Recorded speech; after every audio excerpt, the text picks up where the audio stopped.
आगामी निकाय चुनाव शांतिपूर्ण और भयमुक्त माहौल में हो, इसलिए वाठोड़ा पुलिस ने वाठोड़ा थाना क्षेत्र में रूट मार्च निकाला।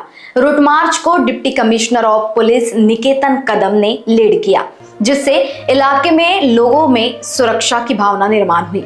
इस रूट मार्च के दौरान deputy commissioner of police Niketan Kadam ने मौजूद लोगों से सीधे बातचीत की।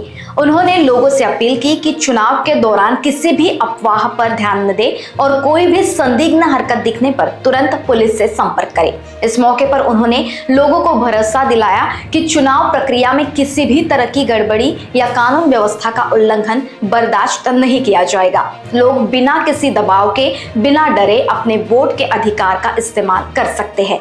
पुलिस प्रशासन चुनाव के लिए तैयार है। पोलीस ठाणे वाठोडा हद्दीमध्ये बहादुरा नगर पंचायत आणि बिडगाव नगर पंचायत या दोन निवडणुका होणार आहेत। त्या अनुषंगाने माननीय पोलीस उपायुक्त परिमंडळ क्रमांक 5 श्री निकेतन कदम साहेब यांनी आज खरबी भागामध्ये येऊन पायी पेट्रोलिंग केली, लोकांसोबत संवाद साधला, कॉर्नर मीटिंग घेतली आणि नागरिकांना भयमुक्त वातावरणामध्ये निवडणुका पार पडण्याबाबत आश्वासन दिलेलं आहे आणि शाश्वत केलेलं आहे। त्या संदर्भात आम्ही पोलीस स्टेशन वाठोडा मधील अधिकारी अंमलदार दररोज आचारसंहिता लागली तेव्हापासून लोकांमध्ये मिसळून जे पोलीस स्टेशन हद्दीमधील असामाजिक तत्वाची लोक आहेत त्यांच्यावर वेगवेगळ्या कारवाया करून, प्रतिबंधक कारवाया करून, अवैध धंद्यांवर कारवाया करून निवडणुका या अतिशय शांततेमध्ये भयमुक्त वातावरणात पार पाडण्यासाठी कटिबद्ध आहोत।